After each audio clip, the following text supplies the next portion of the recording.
Que se passe-t-il quand on a une boucle dans son jeu de naissance? Alors une boucle, c'est le fait d'avoir 3 fois la même carte vraiment dans son jeu. Donc moi je prends en compte de la maison 1 à la maison 12 et je prends en compte le cœur. Donc je ne tiens pas compte des rétroactions, je ne tiens pas forcément compte d'anima animus, après ça dépend de chacun. Et je ne tiens pas compte non plus de l'entropie et de la négantropie parce que pour moi ce ne sont pas des cartes vraiment avérées qui font partie qui font partie du cœur du référentiel, en tout cas qui entrent en notion dans la notion de boucle. Alors là, je te livre vraiment ma version, en tout cas la version que j'ai reçue de par mon instructeur et que j'expérimente du coup et que je valide par cette expérimentation sur les boucles. Donc le fait d'avoir 3 fois la même carte, donc d'avoir une boucle, c'est comme si en fait il y avait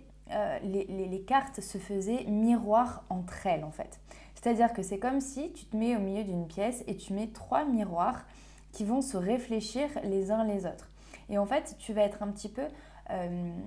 pris au piège, entre guillemets, au prisonnier de ces 3 reflets-là, puisque chaque miroir va se refléter dans l'autre, en fait. Et du coup, c'est là où ça va créer une espèce de boucle infinie, où il y a une espèce de reflet, tu vois, chaque carte va se refléter l'une dans l'autre, en fait, et ça va créer un espèce de cercle qui peut se transformer très rapidement en un cercle vicieux et en un comportement qui peut avoir tendance à être vécu en boucle. C'est d'ailleurs pour ça que j'illustre cette vidéo avec l'image de la roue de fortune, parce que pour moi, c'est vraiment le fait d'avoir une boucle, c'est ce comportement où on va avoir tendance à vivre en boucle des schémas récurrents, en fait, des choses qui vont revenir. Et c'est comme si, voilà, on ne peut pas, ou alors en tout cas, au niveau, quand je dis on peut pas, on peut toujours travailler dessus, hein, c'est vraiment au niveau le plus bas, on ne peut pas sortir de cette boucle en fait, parce que c'est comme si il y avait 3 miroirs réfléchissants, qu'on était au centre et que du coup, où qu'on tourne la tête, eh bien on se retrouve face à cet arcane en fait,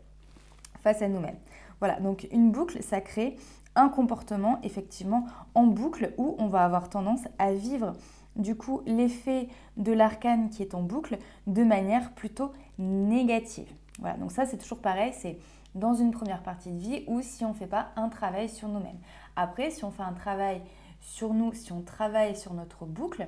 à ce moment-là, eh bien, à mon sens, on peut aller en tirer vraiment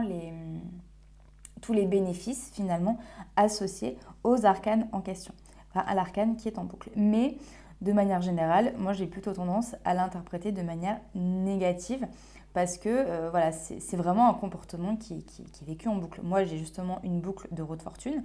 et je peux avoir soit tendance à être dans une forme d'hyperactivité, à vouloir en faire toujours plus, toujours plus, toujours plus, ou au contraire à me retrouver dans l'énergie opposée de la roue ou dans une roue inversée, donc dans un pendu finalement, et du coup une roue inversée, eh bien c'est le blocage, c'est la procrastination, c'est un manque d'action, mais avec toujours derrière ce truc de me dire mais il faut que j'avance, il faut que je progresse, il faut que je m'améliore, toujours, toujours, toujours. Voilà, donc ça peut enfermer, on va dire, dans un comportement du type de l'arcane en question ou du type inverse de l'arcane en question. Prenons un autre exemple, une personne qui a une boucle de justice par exemple, eh bien ça va être quelqu'un qui va peut-être être très, vraiment enfermé dans une forme de rigidité, enfermé dans une forme de cloisonnement où l'éthique, le respect vont avoir des valeurs tellement fortes que finalement ça va un petit peu l'emprisonner. Une personne qui est prise dans une boucle de jugement, eh bien, elle va être constamment en train de juger, peut-être même s'en rendre compte en fait. Quelqu'un qui est pris par une boucle d'amoureux, tu peux être sûr que tout ce qui est lié à l'affect, à la famille, aux échanges, etc., ça va prendre une place énorme et qu'en même temps, elle va être très concernée par tout ce qui est relations sentimentales, etc. Mais pour autant, elle peut aussi s'enfermer et ne pas vivre de relations. Voilà, il y a vraiment, c'est le côté un peu paradoxal, c'est-à-dire qu'on a envie d'y aller et on a envie d'aller dans l'énergie de la boucle et en même temps, ça peut représenter comme un frein et comme un blocage, comme un enfermement du fait que, il y a ce comportement où on se voit en miroir, on se voit en boucle et on peut avoir tendance à répéter des schémas plutôt négatif sur l'arcane lié à la boucle. Donc voilà pour ces explications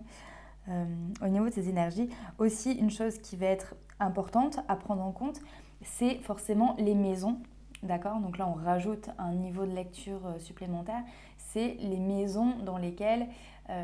la boucle apparaît. C'est-à-dire que si la boucle est dans des maisons exclusivement positives, donc imaginons on a une boucle avec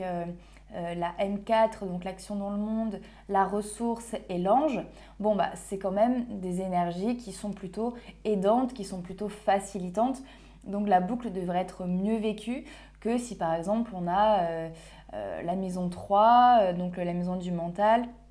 la maison 11, la maison de la source des souffrances, et la maison du démon, par exemple. Bon, bah là, tu peux être sûr que la personne, elle va avoir beaucoup de mal à sortir de sa boucle et qu'elle va être vraiment dans des énergies très difficiles par rapport à l'arcane en question, en fait. Voilà. Mais moi, dans mon interprétation, une boucle, c'est toujours quelque chose qui est compliqué, c'est quelque chose que l'on vient travailler parce que voilà, c'est un schéma que l'on va répéter et on va rester un petit peu bloqué, enfermé dans ce schéma-là. Et il va y avoir un réel besoin de travailler sur l'énergie de la boucle pour en sortir, ou en tout cas pour aller la sublimer, on va dire, et aller sublimer l'énergie de l'arcane à son niveau maximum.